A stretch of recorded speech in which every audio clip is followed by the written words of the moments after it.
Hi guys, I'm Danica and I wrote this article on being delusional. I wanted to read to you guys. Being delusional is usually framed as a weakness, as if it signals a disconnection from reality, a kind of naive overreach.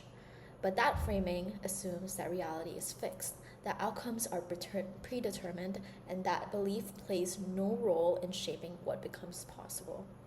To define delusional, to be delusional in this sense is to hold an unearned belief in an outcome before there is sufficient evidence to justify it. It is the gap between who you are and what you think you can become. You believe you deserve a certain kind of love, even if you've not experienced that yet.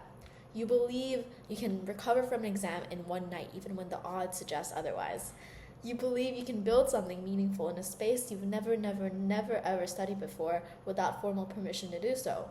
You believe you can paint a beautiful piece of art, without any knowledge of how to blend colors. Each one of these beliefs appears irrational when viewed only from the present. But what is often ignored is that delusion has structure. It consists of two fixed points, an upright beginning, the version of you that chooses to believe, and an uncorrelated end, the outcome that at the moment feels unjustified. So the space in between is not delusional, it is process, and that process is entirely contingent on action. And that is where I see most people fail. They adopt a language of being ambition without committing to its demands. To say that I believe I can do this without reorganizing your behavior around that belief is not delusion, it is performance. Real delusion is costly. It requires you to act in alignment with something that does not exist yet, to invest time, to invest energy, and to invest focus into a possibility that has not proven itself. In that sense, being delusional is less of a fantasy and more about responsibility in yourself.